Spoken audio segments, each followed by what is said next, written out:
The Taliban, which has claimed it will be moderate in its governance of Afghanistan this time, has allowed women to return to universities, but there is a catch. There are conditions on what they can wear, how they must be seated, and who can teach them, as well as the length of their classes.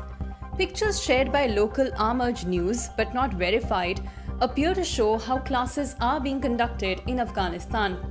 The pictures are captioned, "University courses began with the curtain of separation." A curtain literally separates the men and women students in a classroom, where in another picture, a man in a suit can be seen taking classes.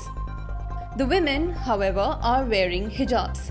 An AFP report had said that the Taliban mandated women to wear the face covering niqab, in which only the eyes are visible. Face covering cloths like the niqab and burqa had virtually vanished from Kabul during the years Taliban were out of power. Besides, they also ordered that women wear the abaya robe in which their form is shrouded. Classes were supposed to be segregated by gender or at least divided by a curtain. Taliban's education authority also ordered that female students should only be taught by other women, but if that was not possible, then old men of good character could fill in.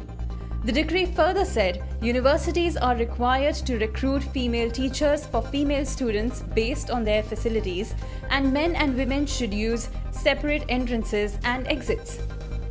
The rules even require women to leave 5 minutes early and wait in a waiting room for their male peers to leave so that they do not mingle. Private universities in Kabul were to reopen from Monday.